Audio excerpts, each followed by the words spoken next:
Hi guys, তোমরা সবাই কেমন আছো? আশা করি যে যেখানে আছো ভালোই আছো। তোমাদের অনেক দিন তোমাদের সাথে কোনো ভিডিও শেয়ার করা হয়নি। তো আমার মায়ের বার্থডে ছিল কালকে, মানে 16ই সেপ্টেম্বর। তো ভাবলাম যে সেই ভিডিওটাই তোমাদের সাথে শেয়ার করি। তো রাতে একটা মিডনাইট সেলিব্রেশন হয়েছিল, একদম ছোট্টভাবে, ঘরোয়াভাবে।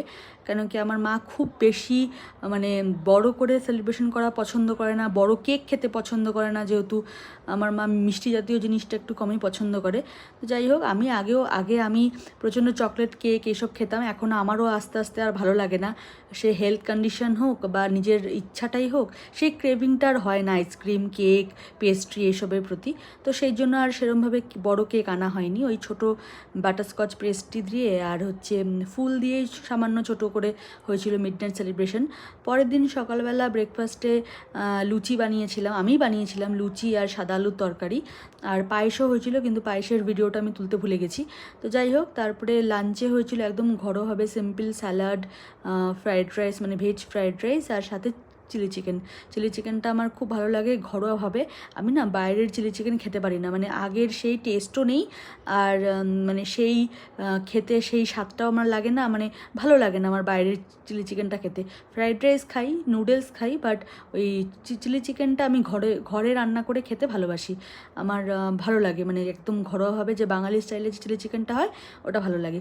তারপরে একটু রেস্ট নিয়েছিলাম, মানে রেস্ট নিয়ে তারপর বিকেলবেলায় বেরিয়েছিলাম মাকে নিয়ে, বাড়ির সামনে যে মলটা আছে, একটু মলে গেছিলাম। তো ভাবলাম যে বার্থডে শপিংও করবো টুকটাক, আর সামনে তো পুজো, যেহেতু পুজোর শপিংও করব।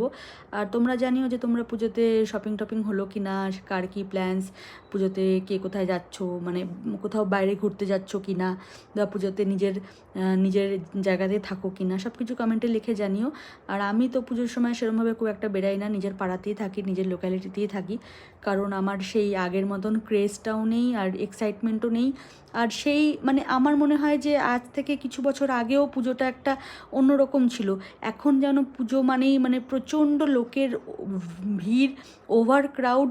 শান্তিতে তো কোনো ঠাকুর দেখা যায়ই না, ঠাকুর প্যান্ডেলে গেলে মানে একটা একটা বাজে ভাইবসই আমি পাই, ভালো কিছু আমি পাই না। শান্তিতে ঠাকুর দেখা সেইটা আর এখন নেই।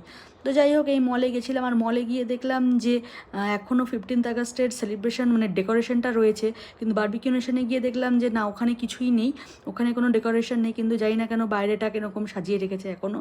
তো যাই হোক, বাকিটা নেক্সট পার্টে দেখাচ্ছি। তো ভিডিওটা ভালো লাগলে দেখতে থাকো।